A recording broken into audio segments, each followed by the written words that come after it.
Halo sahabat semua, kali ini kita akan belajar fisika bersama lagi ya.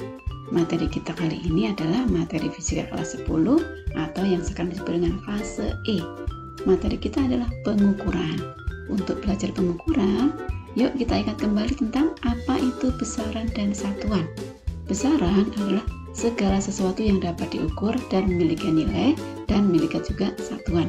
Setiap besaran itu akan berbeda dengan besaran yang lainnya, dan itu ditetapkan dengan satuan. Jika dulu belum ada satuan internasional, setiap tempat itu punya satuan yang berbeda-beda. Misalnya, saat kita mengukur panjang, ada yang pakai hasta, ada pakai jengkal, dan lain-lain. Nah, apa yang harus kita perhatikan dalam pengukuran? Yang pertama adalah ketelitian atau presisi, yaitu menyatakan keyakinan akan sebuah pengukuran. Sedangkan ketepatan atau akurasi adalah seberapa dekat hasil pengukuran yang diperoleh dengan nilai yang sebenarnya. Oke, sekarang setelah kita tahu tentang ketelitian dan ketepatan, faktor yang ketiga adalah kesalahan pada pengukuran atau yang disebut dengan error, yaitu penyimpangan nilai pengukuran dengan nilai yang benar. Ada 3 macam kesalahan, yaitu kesalahan umum, kesalahan acak, dan kesalahan sistematis. Selanjutnya, kita lihat satu persatu tentang kesalahan-kesalahan pada pengukuran. Yaitu, kesalahan yang pertama tadi kesalahan umum. Kesalahan umum atau gross error ini disebabkan oleh pengamat. Nah, pada umumnya hal ini misalkan apa? Yaitu kesalahan pengamat diantaranya adalah kesalahan dalam pembacaan alat ukur. Nah, kemudian menggunakan instrumen yang tidak atau kurang tepat.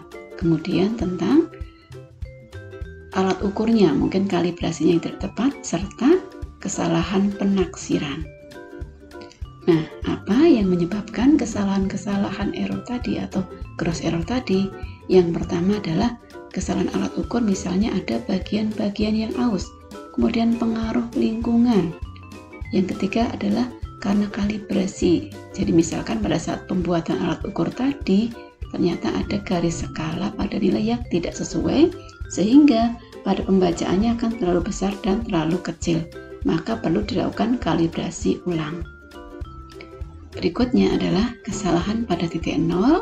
Misalnya titik nol skala tidak berimpit dengan titik nol jarum penunjuk, atau kegagalan mengembalikan ke titik nol, sehingga kesalahan ini dapat diatasi dengan melakukan koreksi ulang pada hasil pengukurannya.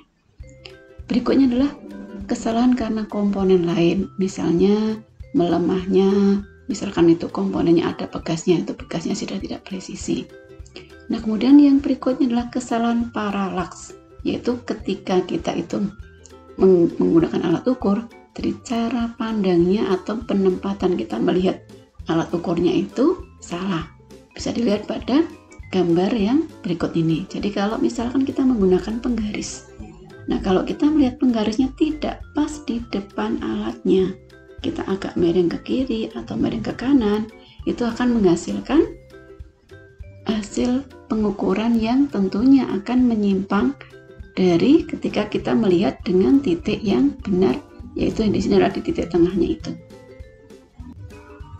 Nah, selain kesalahan-kesalahan tadi, masih ada satu lagi penyebab dari kesalahan-kesalahan pada pengukuran, yaitu yang disebut dengan kesalahan acak.